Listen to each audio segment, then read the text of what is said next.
Chairman peoples party Bilawal Bhutto نے کہا ہے کہ ایران امریکہ جنگ کے باعث عالمی معاشی بحران سے عوام مہنگائی کا بوجھ اٹھا رہی ہے۔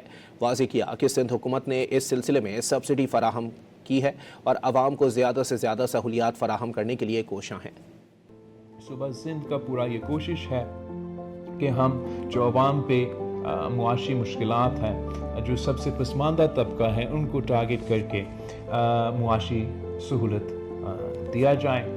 ساتھ ساتھ آپ دیکھ رہے ہو کہ پاکستان کی قیادت کوشش کر رہے ہیں کہ نہ صرف یہ سیز فائر جاری رہے مگر یہ جنگ بند ہو جائے، امن قائم کیا جائے تاکہ ہم سب اس معاشی بحران سے نکلیں۔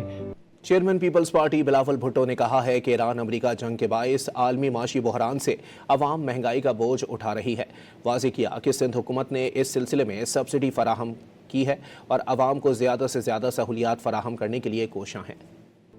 صوبہ سندھ کا پورا یہ کوشش ہے کہ ہم جو عوام پہ معاشی مشکلات ہیں، جو سب سے پسماندہ طبقہ ہے، ان کو ٹارگٹ کر کے معاشی سہولت دیا جائے۔ ساتھ ساتھ آپ دیکھ رہے ہو کہ پاکستان کی قیادت کوشش کر رہے ہیں کہ نہ صرف یہ سیز فائر جاری رہے مگر یہ جنگ بند ہو جائے، امن قائم کیا جائے تاکہ ہم سب اس معاشی بحران سے نکلیں۔